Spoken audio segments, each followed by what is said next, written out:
저 어릴 때는 설날이 참 즐거운 날이었습니다. 정말 1년에 설날과 추석을 기다린다고 해도 틀린 말이 아닐 정도로 굉장히 기쁜 날이고 기다려지는 날이었습니다. 왜냐하면 당시에는 못 살았던 시절이었기 때문에 평소에는 옷을 사 입지를 못하는데 이제 설날이 되면 어머니께서 비로소 이제 새 옷과 새 신발을 사 주시는 겁니다. 그러면 이제 잘 때 그 새 옷과 새 신발을 머리맡에다가 이렇게 놔두고 이렇게 자는데 그 새 신발에서 나는 그 고무 냄새가 얼마나 향긋하고 좋은지 여러분 그 맛을 기억하시겠습니까? 그 누워 있는데 새 신발에서 나는 그 고무 향기가 얼마나 세상 맛 다른 거 필요 없고 그것만 있어도 막 다 가진 것 같이 그렇게 행복하고 즐거웠던 때가 있었습니다. 그리고 내일 아침이 되면은 어머니가 사주신 그 새 옷과 새 신발을 신고 동네 나가서 아이들에게 자랑할 걸 생각하니까 막 빨리 내리 왔으면 그런 마음으로 잠에 들었던 그런 시절이 있었습니다. 게다가 평소는 잘 먹지 못하는 것들을 설날이 되면은 얼마나 많이 맛있는 것을 먹을 수 있는지 모릅니다.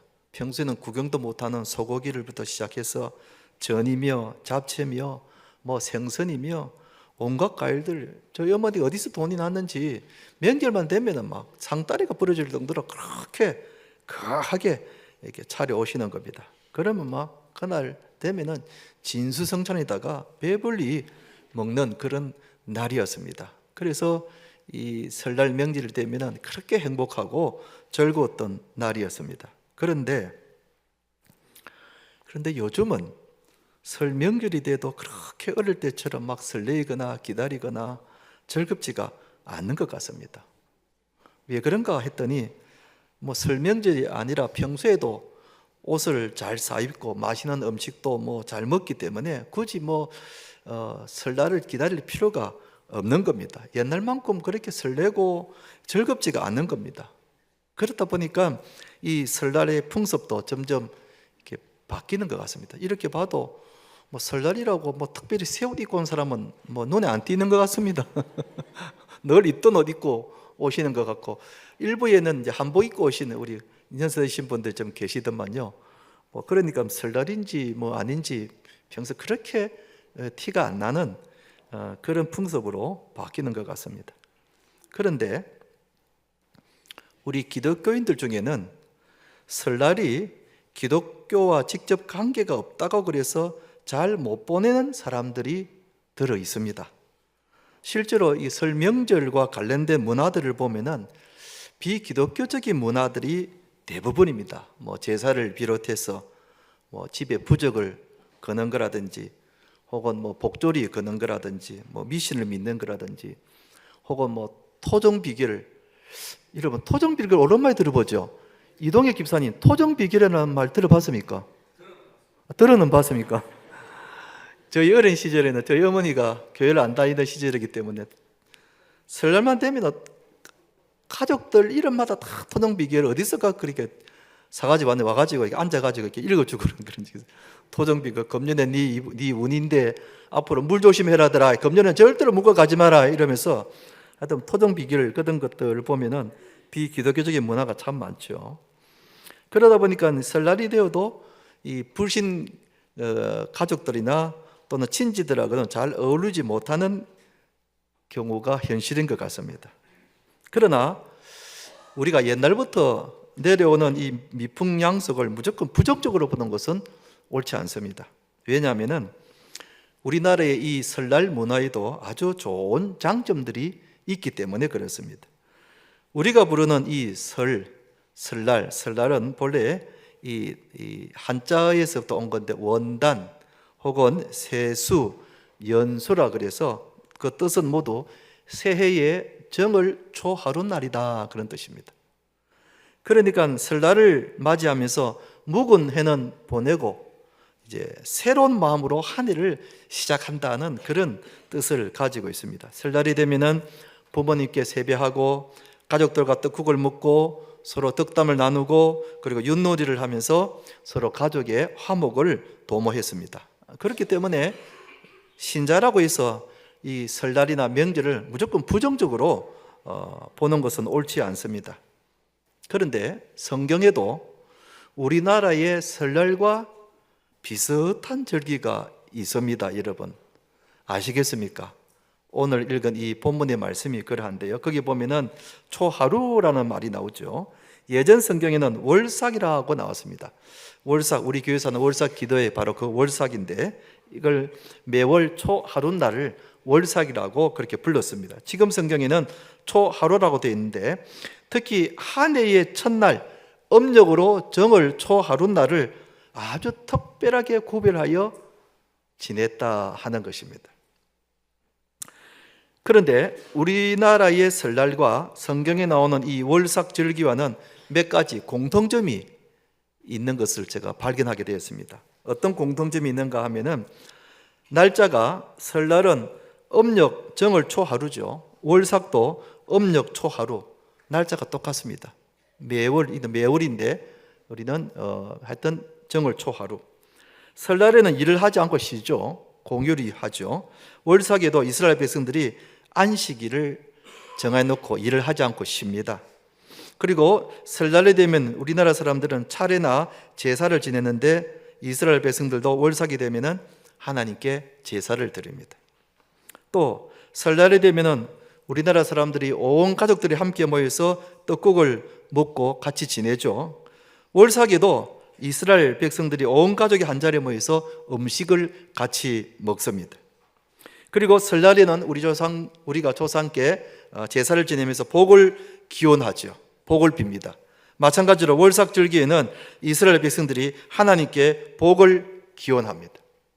그리고 설날에는 한 해를 새롭게 시작하는 새 출발의 의미가 있는 것 같이 월삭절기에도 이스라엘 백성들이 새로운 마음으로 새 출발을 한다는 그런 뜻을 가지고 있습니다.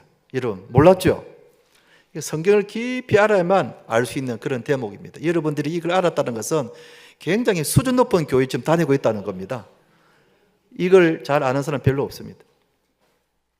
그래서 오늘 설날 연휴를 보내면서 성경에 나타난 월삭절기를 통해서 우리가 이 설날을 어떻게 보내는 것이 성경적으로 잘 보내는 것인가 하는 것을 말씀드릴 때에 하나님의 복이 우리 모두에게 임하기를 주님의 이름으로 축원드립니다.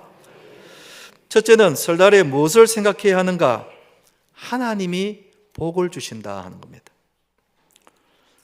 우리 조상들은 설날이 되면은 한 해 동안 농사 잘 되게, 자녀들 건강하게, 나라가 평안하도록 복을 빌었습니다. 그래서 설날에는 뭐라고 인사를 합니까? 새해 뭐 많이 받으라고 인사합니까? 복 많이 받으세요 인사합니다. 새해 복 많이 받으세요. 유독 설날만 되면은 복을 비는 인사를 합니다. 새해 복 많이 받으세요. 그러면서 설날이 되면 온 가족들이 모여서 제사를 지내면서 복을 빌었습니다.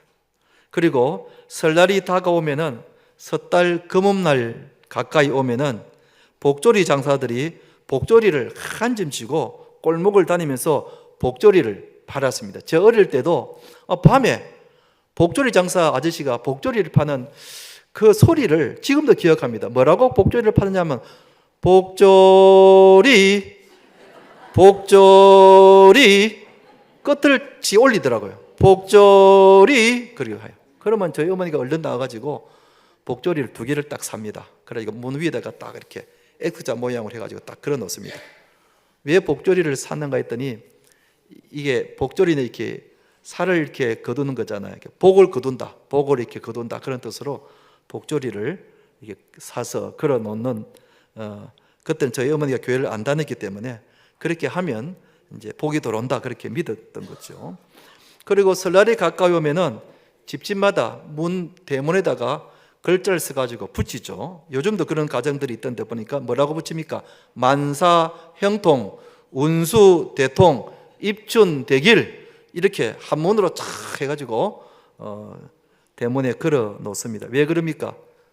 이렇게 하면 복을 받는다고 생각을 했기 때문에 그렇습니다.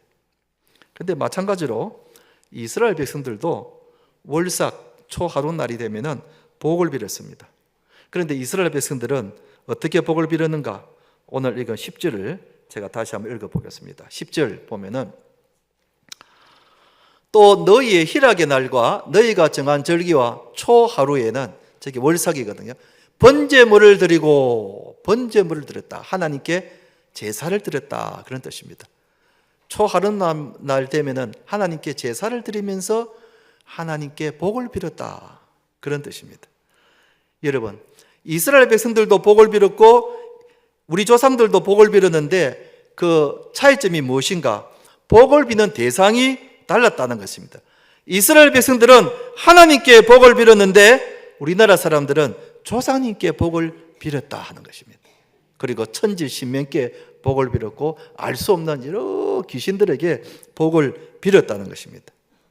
왜 우리나라 사람들이 조상들에게 복을 빌었는가 하면은 조상이 후손들에게 복을 준다고 그렇게 믿어왔기 때문입니다.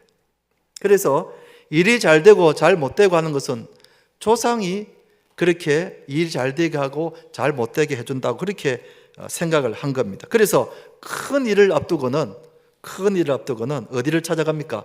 조상 무덤을 찾아갑니다. 그리고는 술을 한 잔 이렇게 돌리고는 절을 하면서 어머니, 아버지 혹은 할아버지, 할머니, 조상님들 이번에 사업을 한번 시작하게 되었는데 잘 되도록 좀 도와주십시오. 또 대학 입시를 치고 있는 고3짜리 아이가 있으면 이번에 꼭 대학에 합격할 수 있도록 좀 도와주십시오 하면서 술을 한 잔 탁 이렇게 뿌리면서 절을 하죠. 왜 그렇게 합니까? 조상들이 도와준다고 믿었기 때문에 그렇습니다. 또 어떤 사람들은 조상 무덤을 이정하는 사람도 있습니다. 그동안 일이 잘 안 되는 이유가 점쟁이를 찾아갔더니 무덤이 잘못됐다고, 지금 그 조상님이 얼마나 화가 나 있는지 모른다고 왜 이런데 무덤을 뒀냐 이러면서 화가 나 있다고 빨리 이장을 하라고 막 그러니까 얼른 가가지고 무덤을 이장하는 그런 사람도 있습니다. 왜 그렇습니까? 조상님들이 기분 좋아야 후손들이 복을 받는다고 그래 생각을 했기 때문에 그렇습니다. 얼마나 잘못된 생각인지 모릅니다. 그러니 우리 조상들이 복을 빌기는 빌었는데 잘못된 방법으로 복을 빌었다는 것입니다. 우리 조상들이 그렇게 열심히 제사를 드리고 차례를 지내고 그렇게 복을 달라고 제사를 지냈지만은 우리나라가 어땠습니까? 지난 역사를 보면은 얼마나 가난했습니까? 얼마나 가난했습니까? 우리가 이렇게 잘 살게 된 것은 불과 몇십 년밖에 안 됐습니다. 그 전에는 참 못 살았습니다. 제 어릴 때만 해도 참 못 살았습니다. 우리 조상들이 얼마나 못 살았는가 하면은 그때는 하루 3끼를 못 먹었습니다. 하루 2끼밖에 먹지를 못했습니다. 아침 먹고 늦은 아침 먹고 이른 저녁을 먹고 점심이라는 게 없었다 그럽니다. 그만큼 가난하게 살았다는 것입니다. 왜 그렇습니까? 복을 빌기는 빌었는데 잘못 빌었다는 겁니다. 그러면 복은 누구에게 빌어야 하는가? 신명기 5장 33절 말씀을 같이 한번 읽어보겠습니다. 시작. 너의 하나님 여호와께서 너희에게 명령하신 모든 도를 행하라. 그리하면 너희가 살 것이요 복이 너희에게 있을 것이며 너희가 차지한 땅에서 너희의 날이 길리라 그랬습니다. 너의 하나님 여호와께 복을 빌라는 겁니다. 하나님이 너희에게 복을 주실 것이다. 저 말씀을 우리는 꼭 기억해야 합니다. 여러분, 복은 하나님이 주시는 것입니다. 아멘. 조상이 주는 게 아닙니다. 하나님이 우리에게 복을 주시는 것입니다. 그러므로 우리가 이 세상에서 복받고 잘 살기 위해서는 하나님께 복을 빌어야 하는 겁니다. 오직 하나님께서만이 우리에게 복을 주시는 유일한 분이심을 믿으시기 바랍니다. 우리가 하나님께 복을 받기 위해서는 무엇보다 하나님께 예배를 잘 드려야 합니다. 여러분, 오늘 같은 주일날 하나님께 나와서 예배를 드리는 이 시간은 하나님께 복 받는 시간입니다. 하나님을 바라보고 하나님께 경배하는 자에게 하나님이 우리에게 복을 내려주실 줄로 믿습니다. 그리고 우리는 하나님께 간절한 마음으로 기도해야 합니다. 기도하면 하나님이 우리의 기도를 들어주셔서 우리의 앞길을 형통하게 열어주시는 것입니다. 우리 하나님께서 금년 한 해도 우리 모두에게, 우리 성도들의 가정과 직장과 사업터와 그리고 우리 자녀들의 가정에도 하나님의 복이 가득하기를 주님의 이름으로 축원드립니다. 한번 따라합시다. 하나님이 복을 주십니다. 하나님이 복을 주십니다. 그 다음에 두 번째는 설날에 무엇을 해야 하는가? 가족들과 화목하게 지내야 된다. 가족들과 화목해야 된다는 것입니다. 설날이 되면은 먼저 부모님에게 세배를 합니다. 그리고 친지들과 그리고 어른들에게 찾아가서 세배를 합니다. 그리고 세배는 부모님에 대한 존경과 공경의 의미이죠. 그래서 반드시 설날이 되면 부모님에게 큰절을 하면서 세배를 합니다. 그리고 어른들은 아이들에게 세뱃돈을 주면서 덕담을 건넵니다. 그래, 금년에 하는 사업이 잘 되길 바라네. 금년에 온 가족들이 건강하길 바라고, 그리고 이번에 고3짜리 꼭 대학에 들어가길 바란다. 이러면서 이제 덕담을 건네죠. 저희 교회도 참 좋은 전통이 있습니다. 제가 언제부턴가 설날이 되면은 우리 교회 주일학교 아이들에게 세배를 받습니다. 세배하러, 세배 받으러 오시오 한 것도 없고 제가 간다 한 것도 없는데 하여튼 이신전심으로 이렇게 통해가지고 언제부턴가 주일이 되면은, 설날이 되면은 주일학교 아이들에게 세배를 받습니다. 오늘도 1, 2비 마치고 유아유치부와 초등부에 가서 세배를 받았습니다.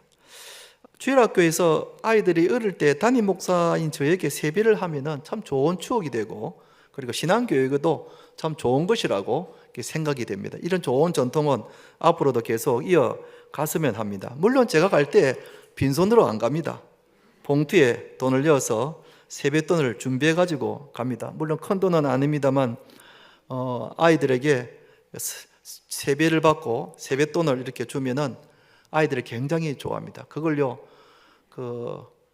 그냥 헌돈이 아니고 빨빨 새돈 있죠. 경상도 말로 빨빨 새돈 은행에서 이렇게 바꿔가지고 그 돈을 해가 이어주는데, 물론 언제부턴가 또 제가 이렇게 하는 걸 보시고 권사님 한 분이 후원을 해주세요.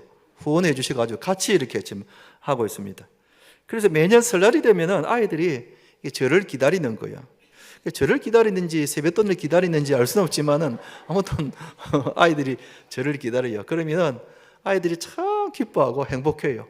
참 기뻐하고 행복해요. 그런데 기독교를 잘 모르는 불신자들은 기독교인들이 불효자라고 그렇게 생각합니다. 기독교를 불효 종교라고 그렇게 생각합니다. 왜냐하면 교회 다니는 사람들은 제사를 지내지 않기 때문에 그렇게 생각을 하는 겁니다. 그러나 이것은 전적으로 오해입니다. 여러분, 성경이 부모 공경하라는 말을 얼마나 많이 강조하고 있는지 모릅니다. 십계명을 보십시오. 십계명은 성경 전체의 10가지 계명으로 딱 요약을 한 겁니다. 10가지 요약에서 그중에 5계명이 내 부모를 공경하라 그렇게 나와 있지 않습니까? 하나님이 우리들에게 내 부모를 공경하라는 것을 얼마나 강조하고 있다는 것이 이 십계명을 보면 알 수가 있는 거예요.